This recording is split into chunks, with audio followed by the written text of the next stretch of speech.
Samuel d'être présent. C'est à l'occasion d'une rencontre qu'on a eue tous les deux, où je lui ai demandé à titre personnel de me faire le thème de la synarchie. Et puis à partir de là, finalement, tu pourrais nous parler de ta vision de la synarchie. Voilà, donc moi je ne vais rien dire de plus. Là, je vais reprendre la parole tout à l'heure pour vous expliquer pourquoi le 20 janvier, nous célébrons ici la synarchie. Mais je vais tout simplement laisser la parole à Samuel. Il a tout le temps qu'il veut. Voilà. Merci Samuel. Ma profession, entre guillemets, hein, c'est ma vision du monde, elle part de mon travail d'astrologue. Mais pas uniquement, parce que l'astrologie est la face immergée de l'iceberg. Derrière, il y a tous les enseignements qu'on peut recevoir. André a parlé de Maître Omram, hein, il y en a bien d'autres derrière qui sous-tendent tout le travail que je fais. Et c'est ce travail-là qui est caché, qui est le plus important que la technique de l'astrologie en tant que telle. C'est ce qui me permet, moi, en tant qu'astrologue, en me basant sur ces enseignements, en les vivant, enfin en essayant de les vivre, parce qu'il y a toujours la part qui est là, que je peux répondre aux questions qui me sont posées quand on aborde un thème. Alors là, André m'avait demandé donc de regarder le thème de la synarchie, que je vous montrerai tout à l'heure. Vous savez ce que c'est que la synarchie? Ça vous dit quelque chose? Parce que c'est un terme qui remonte assez loin, qui est un terme grec en fait. Enfin, c'est un mot grec, comme la plupart des mots, hein, ce qui veut dire avec, syn, hein, synarchie, c'est sun, avec, ensemble, et archos, les principes, le principe, archos. Donc, la synarchie, c'est le fait de vivre ensemble les principes, ou le principe, vous pouvez l'appeler comme vous voulez. Alors évidemment, pour moi, quand on me parle de synarchie, ça, quand André m'en a parlé, ça m'a fait remonter à mes études de philo et de Sciences Po, dans l'histoire des idées politiques, parce que pour moi, un des maîtres, si on peut dire, initialement, c'est Platon. Platon a été un des premiers, il n'a peut-être pas utilisé le mot synarchie en tant que tel, mais il a utilisé ce mot à propos de, disons, de la gestion du gouvernement de la cité. Et dans le gouvernement de la cité, chez Platon, notamment dans la République, vous savez, la République, c'est ce fameux livre où il y a le mythe de la caverne, qui est un sujet de bac d'ailleurs, hein, je l'ai eu au bac, il y a un certain temps déjà, mais je l'avais eu au bac à l'oral. Alors c'est bien parce que je ne savais pas qu'en étudiant le mythe de la caverne, quand j'avais 17 ans, au moment où je passais le bac, ça m'avait extrêmement, disons, allumé, si on peut dire comme ça. Et je ne savais pas que, en fait, toute ma vie allait être basée sur le mythe de la caverne. Et la synarchie en découle, quelque part. Vous vous rappelez le mythe de la caverne, hein, nous sommes tous enfermés dans une caverne. Et le feu, il y a un feu, un âtre au milieu, puis les ombres des individus que nous sommes se reflètent sur la caverne, et puis on croit que c'est la réalité. Bon, je résume évidemment, alors que la réalité, elle est à l'extérieur, mais à l'intérieur aussi. Donc tout le mythe de la caverne, quand j'avais abordé cet aspect-là, je m'étais dit, mais c'est vrai, la vérité, elle n'est pas dans la caverne, elle est dans le royaume de l'univers. Et l'astrologie, c'est justement étudier les lois de l'univers qui ne sont pas celles de la caverne. La caverne, c'est là où sont les hommes. Et là, le monde, l'univers, c'est là où est Dieu, disait Platon, donc. Et Platon disait que, normalement, si on voulait être gouverné correctement, et vous allez voir que ça a des répercussions sur ce que nous vivons à l'heure actuelle, en permanence, en fait, il faudrait que ce soit les sages qui gouvernent, les philosophes, comme il disait, les sages. C'est-à-dire que on ne peut pas être gouverné par des êtres qui ne sont pas, alors je vais employer des termes plus modernes finalement, et plus jungiens, hein, c'est-à-dire on ne peut pas être gouverné par des êtres qui ne sont pas intégrés, hein, qui sont encore pris dans leurs passions, dans leurs émotions, dans leur ego.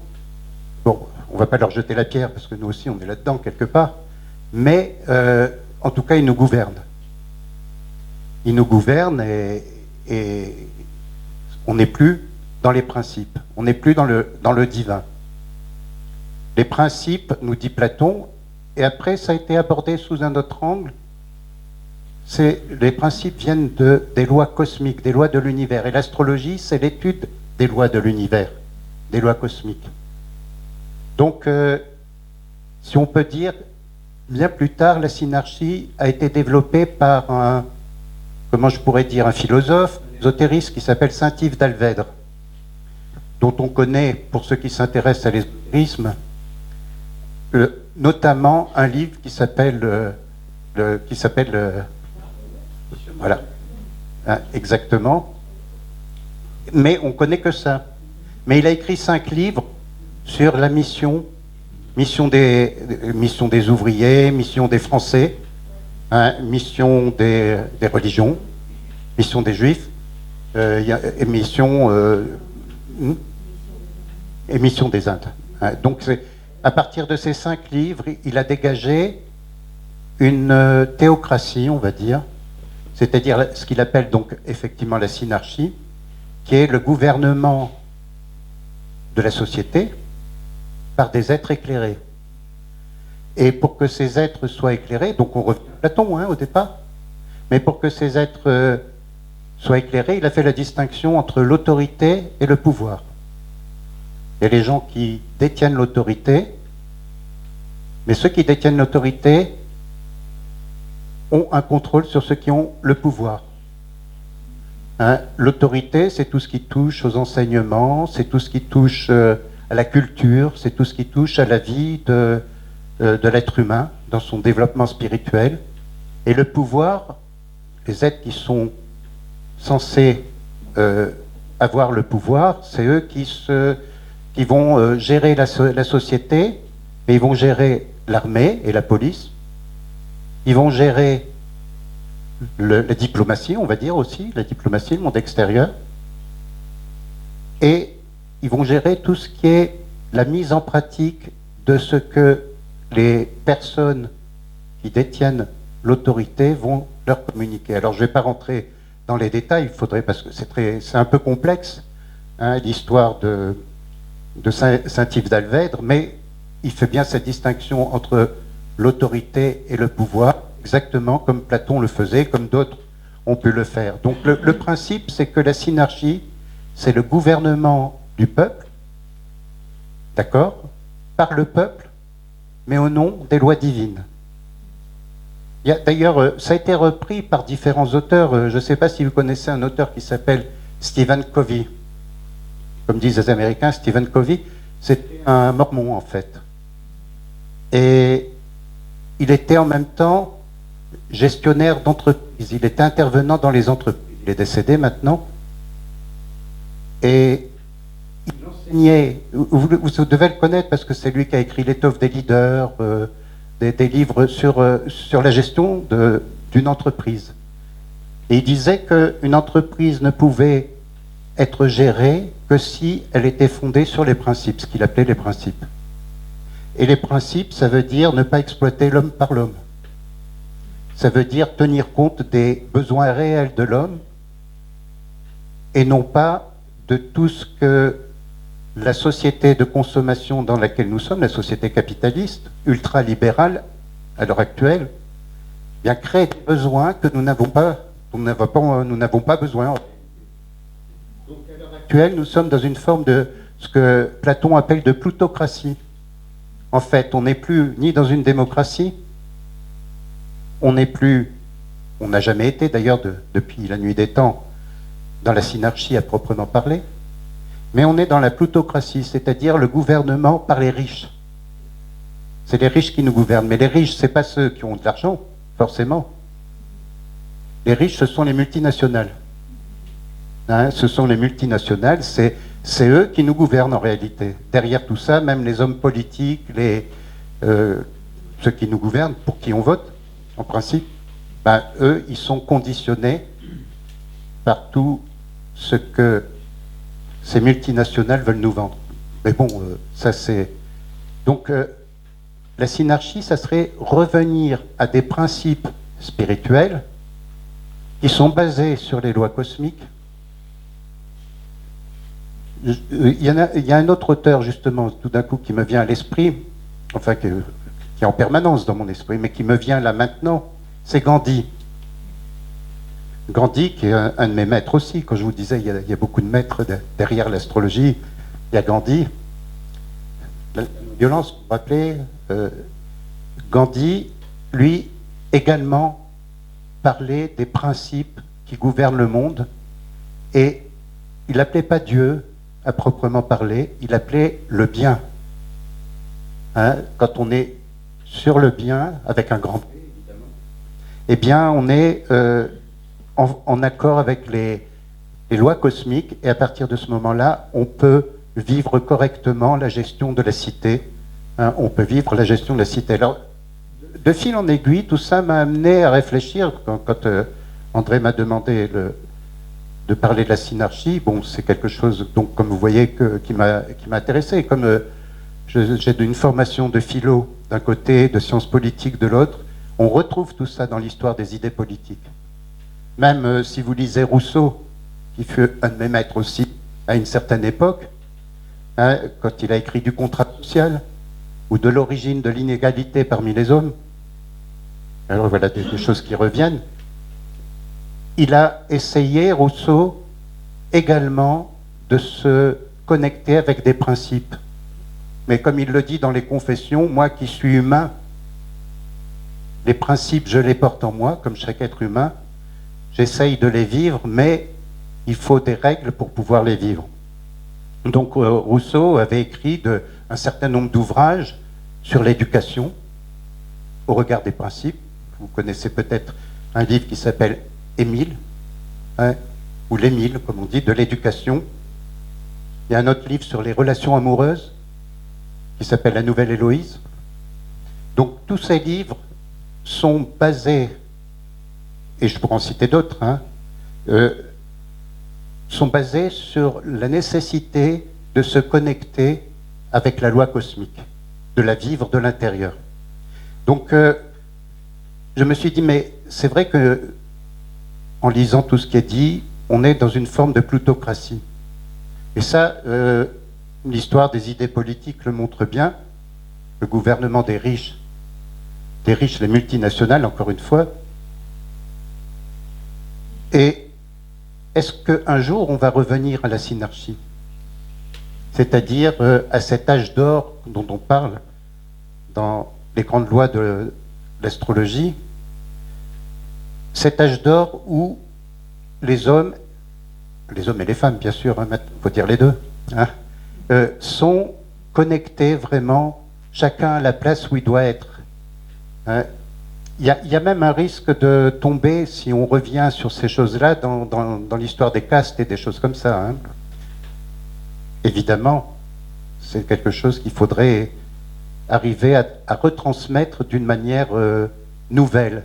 On dit toujours que quand une ère nouvelle s'annonce, et nous sommes à l'aube d'une ère nouvelle, pour certains, nous y sommes déjà, et c'est là que je me suis dit, la synarchie, c'est un principe de gouvernement des hommes, de la société, de l'économie, de tous les plans de la vie, en accord avec les principes cosmiques, tels que l'astrologie les détermine, parce que l'astrologie, c'est vraiment la science des lois cosmiques.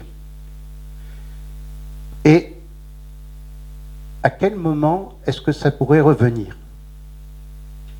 Quand est-ce qu'on peut revenir? Alors, il y a une chose qui m'est apparue de manière évidente dans mon travail d'astrologue. J'en ai fait d'ailleurs une conférence la semaine dernière à Tenon, et ça s'inscrit dans ce cadre-là. Je n'ai pas parlé de la synarchie. C'est que, en fait, nous sommes à l'aube d'un changement d'ère cosmique. Ça, vous en avez tous entendu parler. Hein. tout le monde n'est pas d'accord sur la date à laquelle nous allons entrer dans cette fameuse ère du Verseau. Hein, vous savez, l'ère du Verseau, Aquarius. Mais l'ère du Verseau s'annonce de toute façon, est présente, en ce sens que progressivement, les idées, les modes de fonctionnement, les attitudes périmées, obsolètes, dévoyées de l'ère du Poisson sont en train de s'écrouler et d'autres idées, d'autres modes de fonctionnement, d'autres approches de la vie qui seraient basées justement sur les principes cosmiques demandent à nouveau à revenir sur le devant de la scène. Ça, c'est le passage entre l'ère du Poisson et l'ère du Verseau. Et pour comprendre ce qu'est la synarchie, il faut le resituer dans ce cadre-là, cosmique. Hein, nous sommes à l'heure actuelle, en fait, à la fin de l'ère du Poisson. D'après mon maître d'astrologie, qui s'appelle Dan Rudyard, qui a fait tout un travail sur ce dont je suis en train de parler, pour lui, on rentrerait dans l'ère du Verseau en 2062. Ça, c'est les travaux qu'il a fait. D'autres astrologues disent qu'on est déjà rentré dans l'ère du Verseau. Peu importe.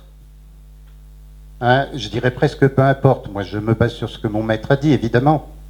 Mais il faut savoir une chose aussi, c'est que tout changement d'ère, tout changement de cycle, parce que l'ère de chaque ère cosmique dure 2160 ans, donc tout changement de cycle a une période de transition d'un dixième du cycle.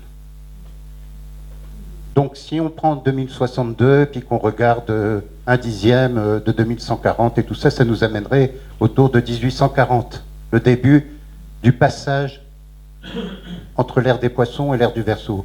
Nous le vivons tous dans nos vies, hein, quand on regarde nos thèmes personnels, qu'on regarde des différents cycles que nous avons tous, des cycles de 30 ans notamment, quand nous terminons un cycle de 30 ans qui est lié à un outil qu'on appelle le cycle de la lunaison progressée, on rentre dans la phase finale du cycle et on sent bien que dans notre vie, à ce moment-là, tout ce que l'on vivait jusqu'à présent, ça n'a plus de sens. C'est périmé.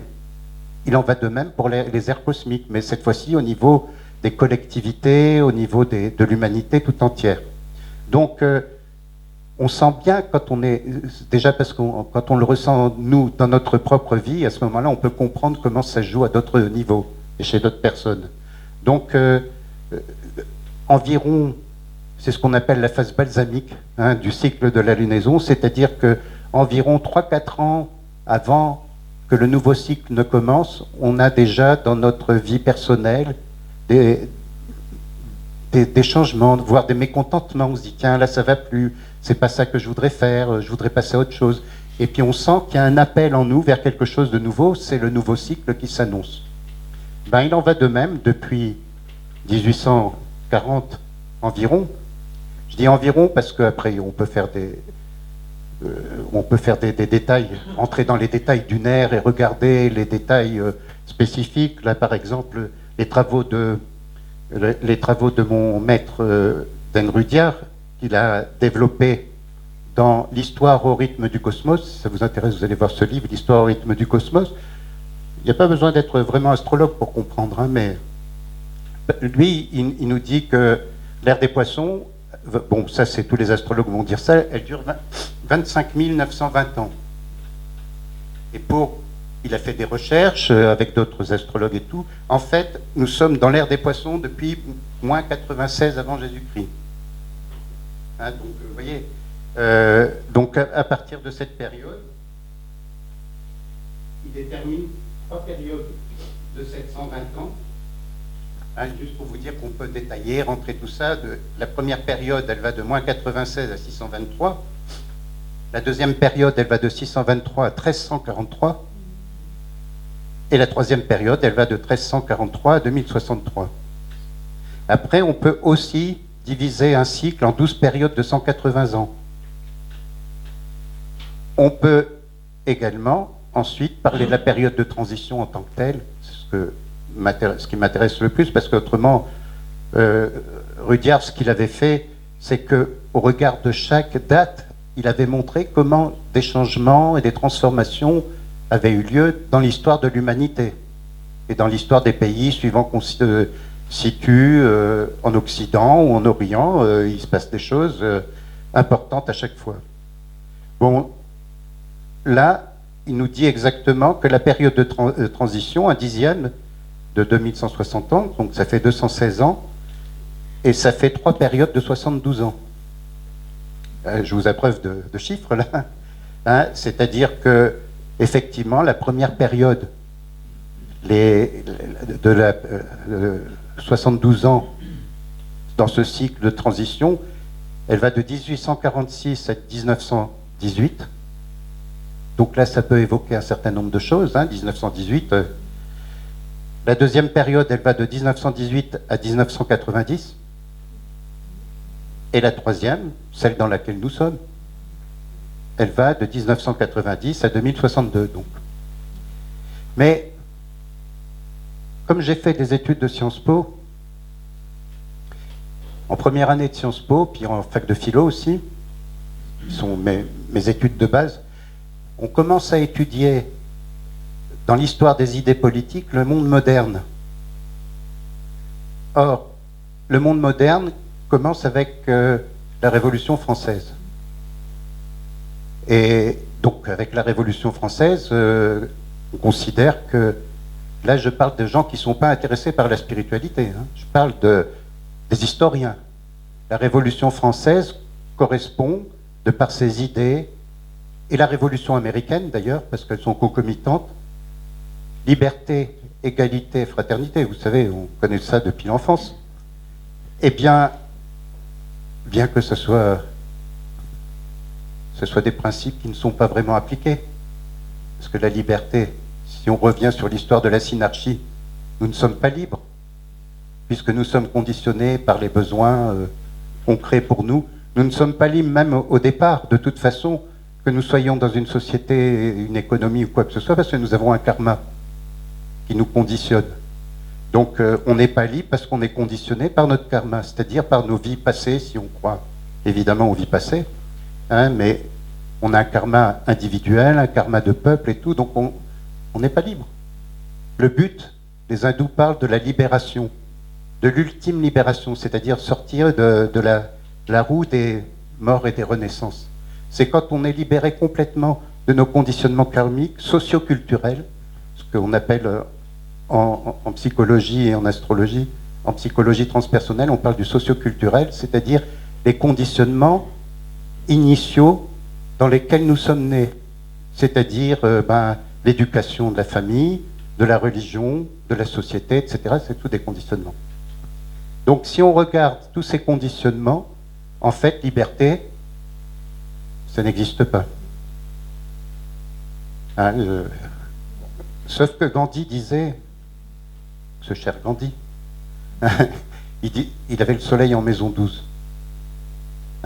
Voir le soleil, c'est notre moi profond, notre être essentiel, notre être profond, notre âme, l'atman, diraient les hindous, l'esprit. Enfin, chacun l'appelle suivant sa philosophie, ses croyances, il va l'appeler d'une autre manière, mais en fait, c'est le divin qui est en nous, on peut dire comme ça. C'est notre soleil. Et quand on a le soleil dans la maison 12, on est toujours dans une forme d'enfermement dès la naissance. Et le but, c'est de sortir de cet enfermement. C'est pour ça que la maison 12, en astrologie, chaque maison représente un secteur d'activité de l'homme sur la Terre. Et la maison 12, c'est la dernière maison, puisqu'il y a 12 maisons. C'est la maison de l'aboutissement, mais c'est la maison de l'enfermement. On dit toujours, dans l'astrologie très traditionnelle, c'est la maison des enfermements, donc des prisons, des hôpitaux, des monastères. Si vous prenez un livre d'astrologie basique, il va vous décrire ça.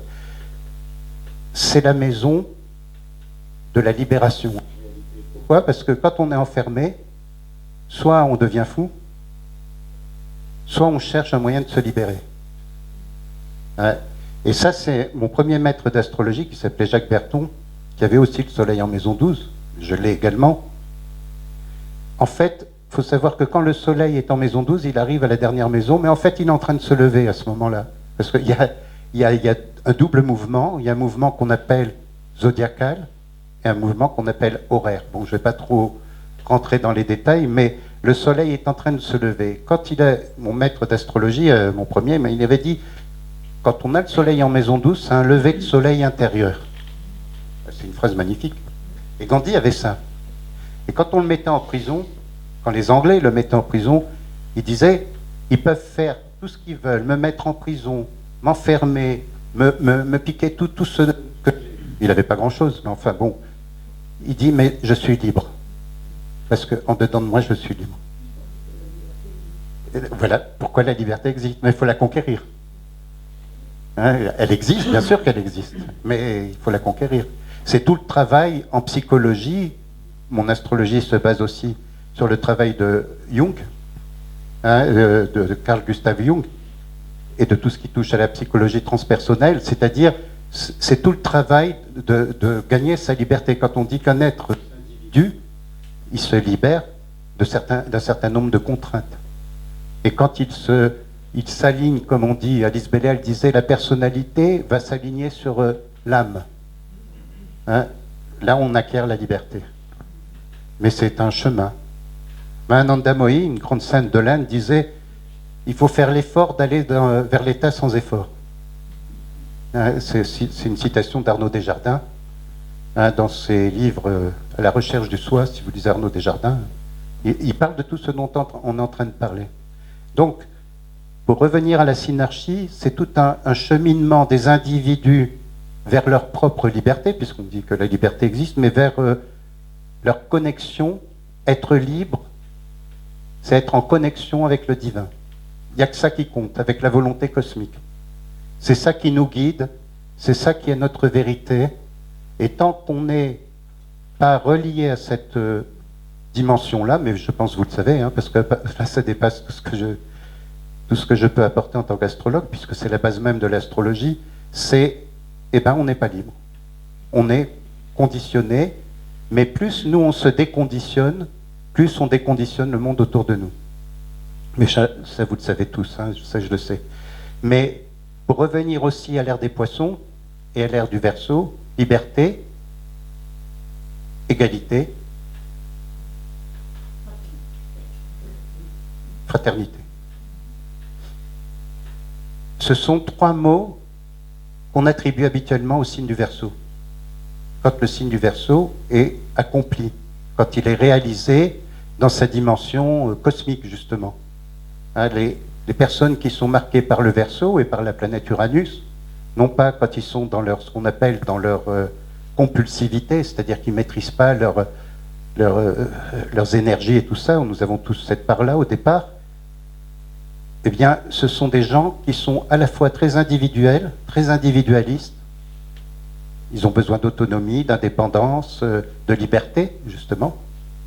C'est pour ça que le défi du Verseau, c'est l'engagement.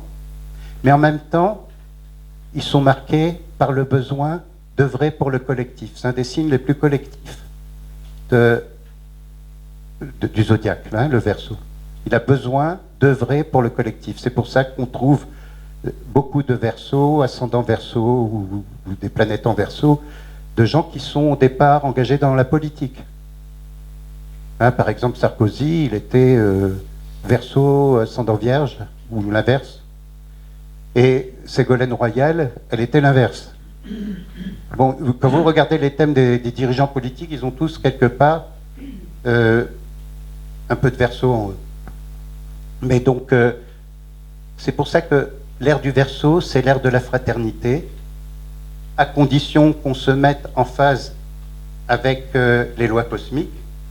C'est l'ère de l'égalité entre les hommes et les femmes, déjà pour commencer, entre les races, entre les religions.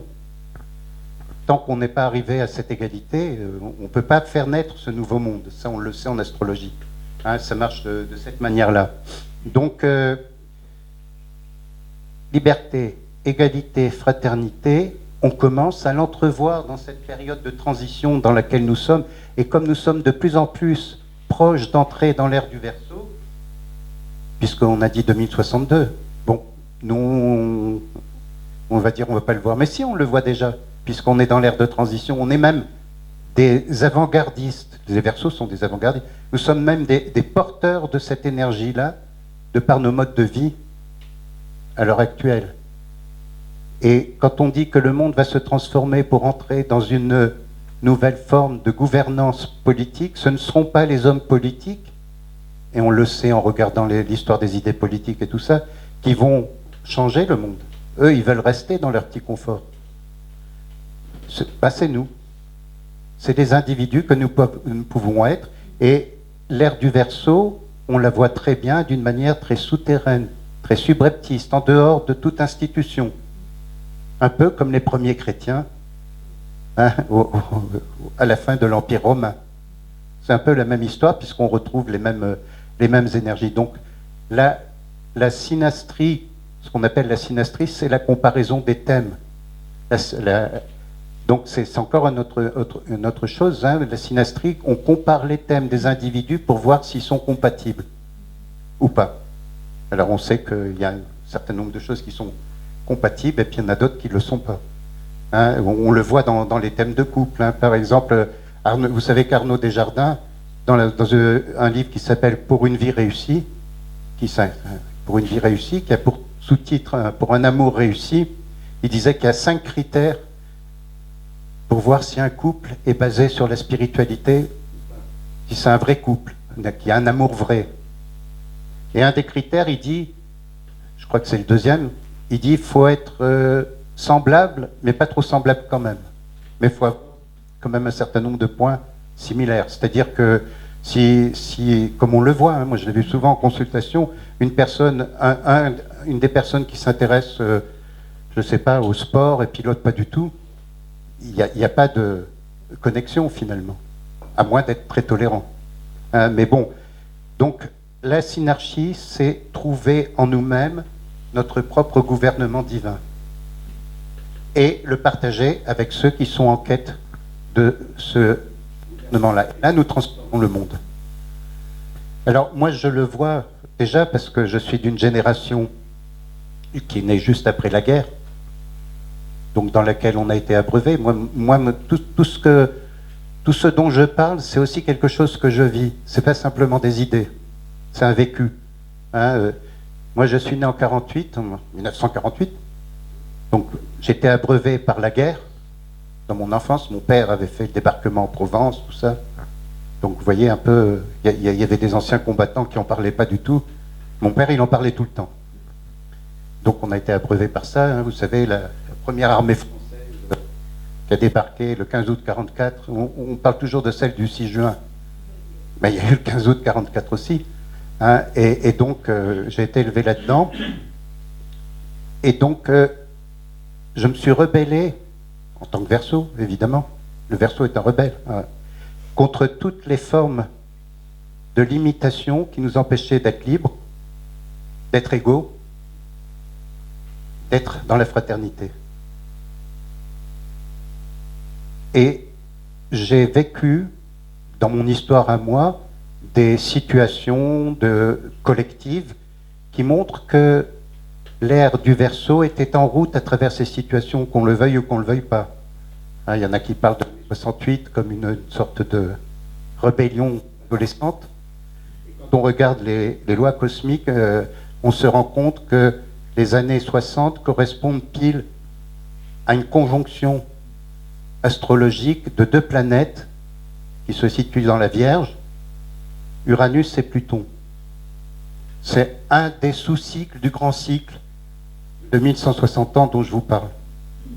Donc, dans les années 60, c'est un autre cycle auquel on se réfère pour voir comment l'ère du Verseau avance ou pas. Un autre cycle, c'était donc Uranus-Pluton, années 60. C'est la période où il y a eu les hippies, il y a eu les 60s, il y a eu mai 68, mais pas qu'en France d'ailleurs. Vous savez qu'il y a eu le printemps de Prague en 68, qu'il y a eu la révolte contre la guerre au Vietnam. Enfin, il y a eu des mouvements importants, mais pas qu'en France, dans le monde entier.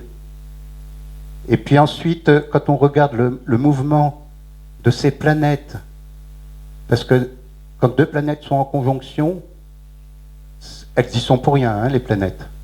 Il faut bien voir, il n'y a pas d'influence des planètes. comme on le croit, elles n'y sont pour rien, c'est comme les aiguilles de l'horloge. Donc tous les 127 ans, Uranus et Pluton sont en conjonction, puis la planète la plus rapide, progressivement, se dégage de la planète la plus lente. Elles vont faire des aspects entre elles, jusqu'à 120 ans plus tard, se retrouver à nouveau en conjonction. Elles vont faire des aspects, c'est-à-dire que quand on regarde, là j'ai quelques dates, si je les retrouve dans mes papiers, j'avais noté ça, Uranus, mais bon, peu importe, de toute façon, quand Uranus est arrivé au semi-carré, c'est-à-dire 45 degrés, bon, c'est de la technique, vous ne vous préoccupez pas de ça, mais je vous indique juste comme ça, c'était la période où il y a eu des mouvements dans la société qui sont liés à, dans la société globalement parlant, qui sont liés à l'émergence de l'ère du Verseau. Quand Uranus est arrivé au semi-carré, pareil. Là, ça a été ce qu'on a appelé, et peut-être qu'on s'est connu pour certains à ce moment-là, c'est ce qu'on a appelé les centres de lumière. Vous savez, une communauté comme celle de Findorn, et comme d'autres, comme celle qui est au Danemark, hein, Christiansen, tout ça, sont des précurseurs de l'ère du Verseau parce qu'ils vivent suivant les principes du Verseau, pas suivant les principes du Poisson, si on les regarde comme ça. Et à chaque fois qu'on voit des, on va dire, des aspects entre ces planètes, notamment, mais aussi entre d'autres planètes, on sait que ça correspond à des changements dans l'inconscient collectif qui fait qu'on va s'ouvrir à une nouvelle dimension. Ou pas. On a le choix. On a un certain libre arbitre. L'émergence de la dimension spirituelle dans ces années-là, moi quand je parlais d'astrologie il y a 50 ans, on me regardait avec des gros yeux. Hein, comment un mec qui a fait Sciences Po, qui a un doctorat en sciences politiques et tout ça, il fait de l'astrologie, et puis il lâche la proie pour l'ombre. Imaginez mes parents, hein, ou la famille, ou les gens autour de moi, mais il est malade ce mec. Hein, mais je ne dirais pas que je l'ai fait exprès, c'était plus fort que moi. Il y avait quelque chose en moi qui faisait que je ne pouvais pas rentrer dans leur truc, quoi. Parce que j'étais appelé à faire de l'astrologie, à faire des choses comme ça.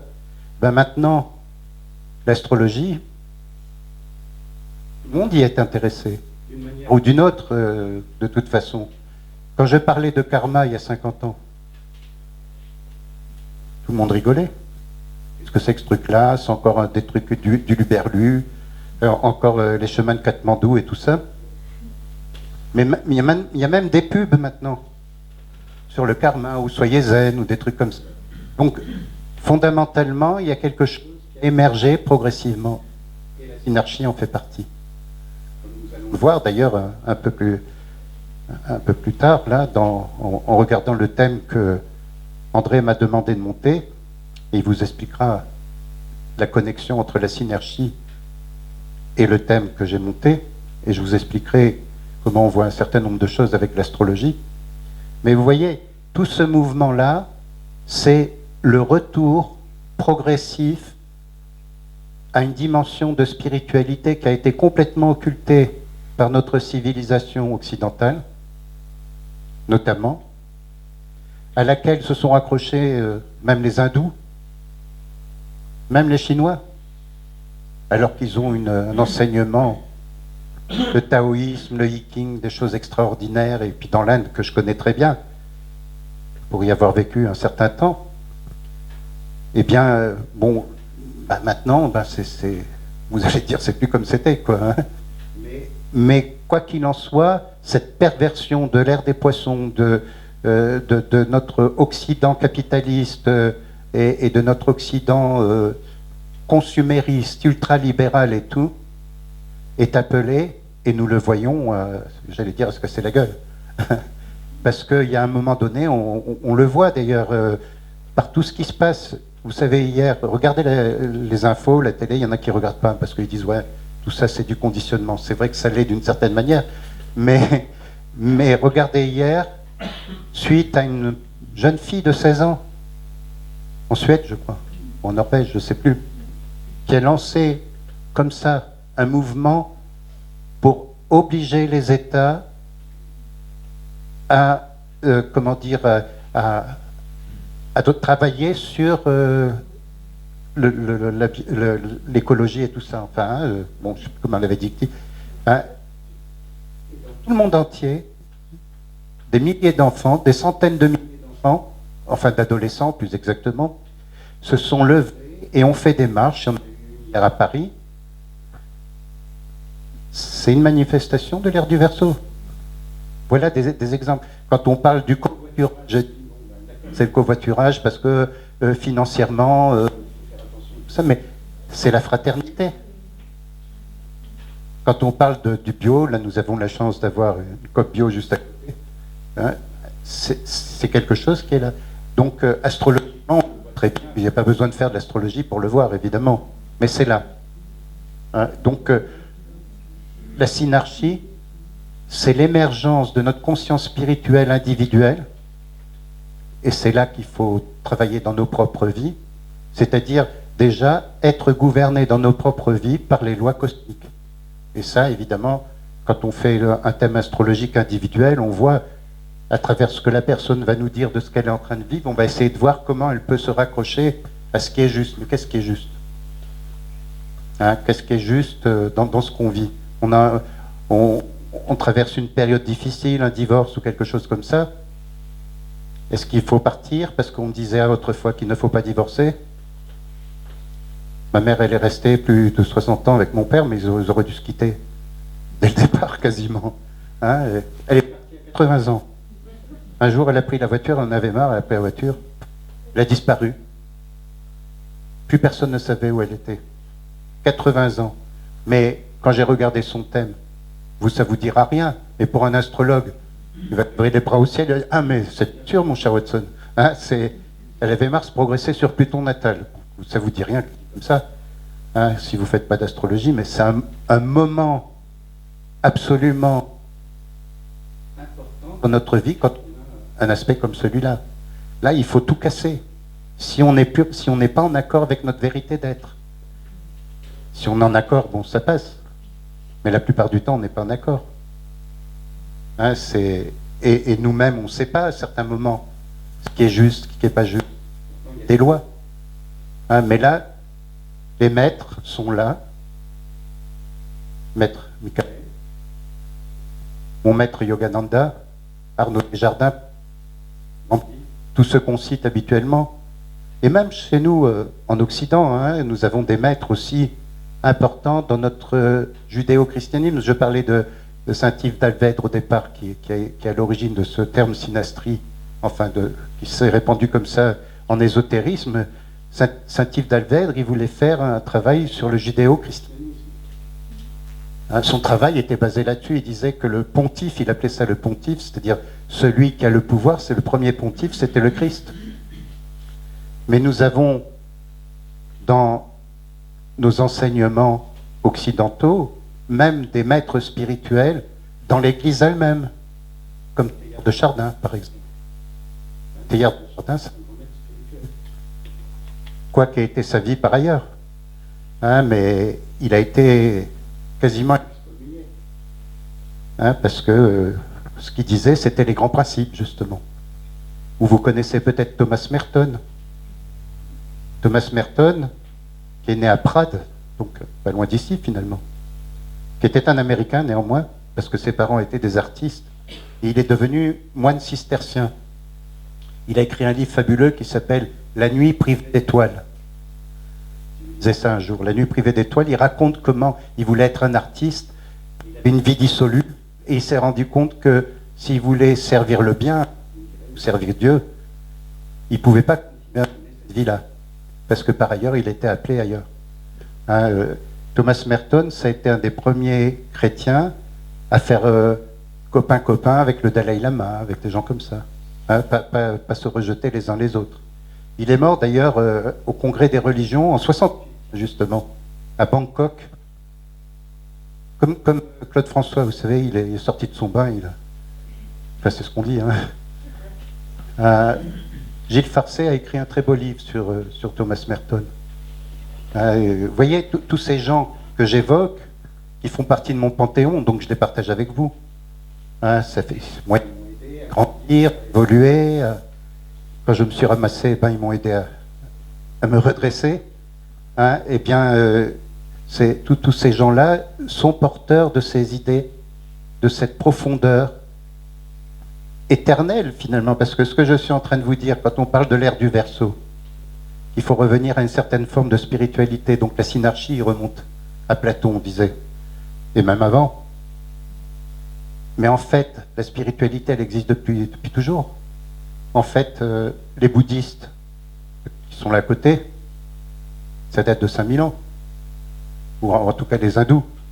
C'est tout. En fait, on ne fait que revenir à quelque chose qui existe déjà, mais sous une nouvelle forme.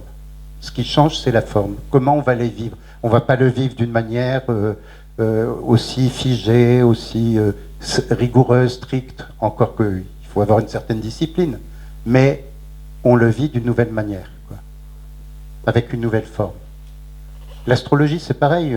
Quand on regarde l'astrologie du 19e siècle, qui est encore pratiquée par une majorité d'astrologues à l'heure actuelle, c'est pas l'astrologie du 21e siècle, qui est celle, je vais mettre un peu en avant, qui est celle que je pratique à la suite de mon maître Dan Rudyard, hein, et Germaine Hollet. Vous connaissez peut-être Germaine Hollet et Charles Vouga. Pour ceux qui s'intéressent à l'astrologie, c'est les maîtres importants de l'astrologie. Charles Vouga avait pris je crois que c'est dans Saint Matthieu, il avait pris sa devise dans Saint Matthieu: connais la loi et tu seras libre.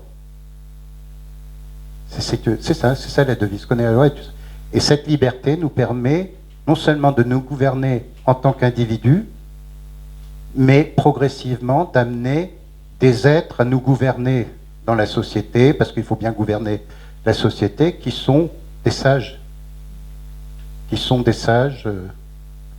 Pour l'instant on ne les voit pas.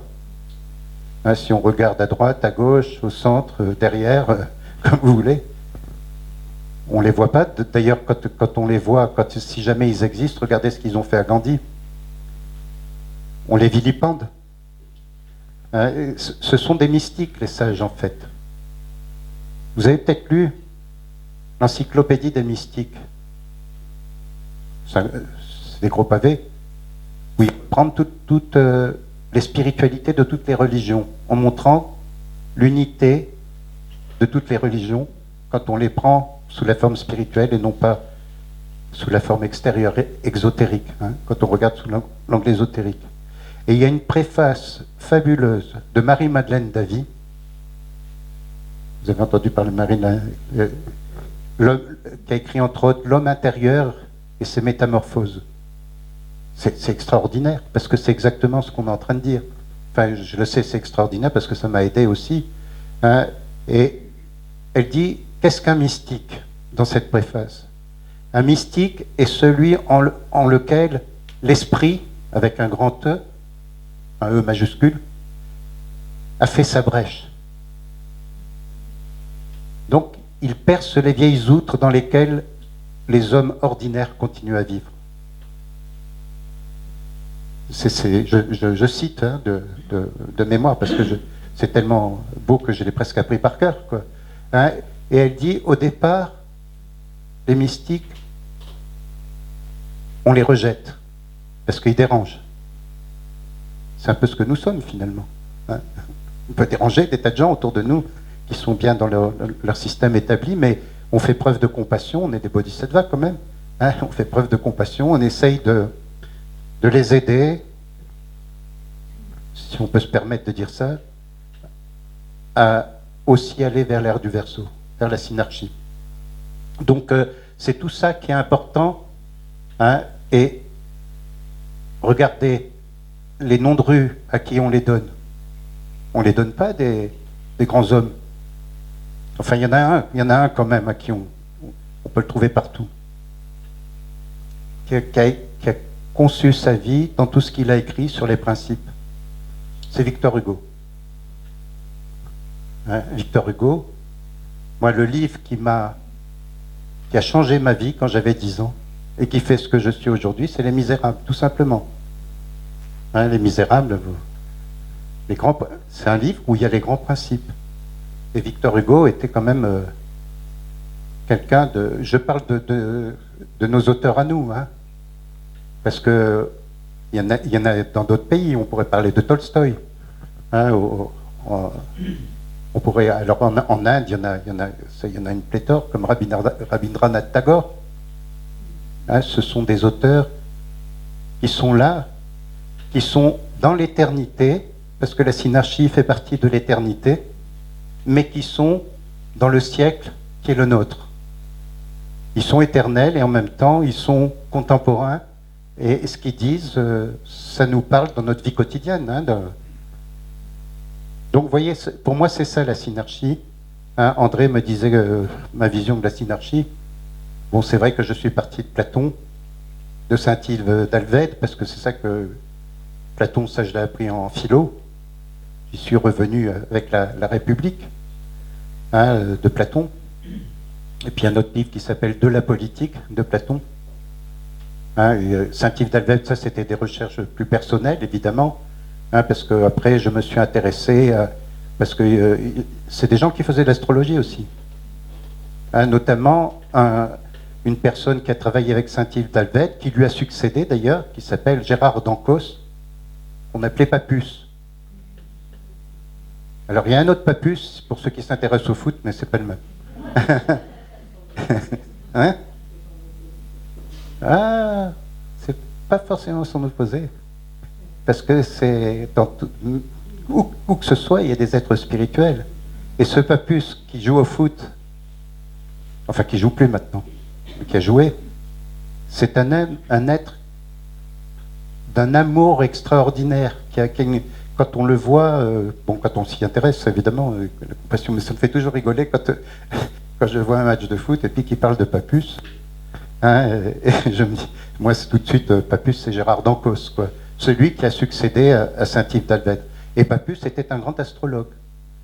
Et puis il y a eu aussi, concomitamment à tous ces gens qui ont parlé de la synarchie, hein, il y a eu Stanislas de Gaïta, hein, bien sûr, le martinisme. Hein, tout ça, ça va dans le même sens. Hein. Ça fait partie des recherches qu'on peut faire. Il y a une chose aussi que je voudrais dire quand même. C'est que dans l'entre-deux-guerres, un groupe de polytechniciens, de gens diplômés dans différents domaines, mais surtout des polytechniciens, ont créé un groupe secret qui s'appelait la synarchie et qui se réclamait indirectement de Saint-Yves d'Alvède. Mais là, c'était une déviation complète de même ce que Saint-Yves pouvait dire, parce que ce sont des gens qui ont soutenu le maréchal Pétain, qui ont été des collaborateurs et qui ont été dans ce domaine de la France aux Français, vous savez, durant l'entre-deux-guerres. Donc on en parle. Si vous allez sur Internet, d'ailleurs, vous verrez, hein, ils en parlent. Mais ça n'a rien à voir avec la synarchie dont on parle. Ils ont repris le terme, ils ont même repris le fait que le gouvernement devait être fait par des gens éclairés. Mais là, évidemment, il y a une distorsion. Mais je le signale, parce que vous allez dire que j'en ai pas parlé, alors que ça fait partie de la synarchie, si vous y intéressez. Donc, voilà, peut-être vous avez des questions à me poser. Moi, j'ai essayé de vous donner en vrac, comme on fait dans une conférence, enfin comme moi je fais dans une conférence, un certain nombre d'idées, un certain nombre d'outils de réflexion qui partent de ma propre recherche. Tout ce que je fais, de toute façon, en astrologie ou dans d'autres domaines, c'est parce que j'en fais une recherche pour ma propre vie. Quand j'ai fait de l'astrologie, je ne pensais pas que j'allais un jour être astrologue, j'ai fait ça pour moi. Parce que je me suis dit, voilà un outil qui va me permettre de comprendre qu'est-ce qu'on fabrique, comment je suis, qui je suis, qu'est-ce que je fais ici.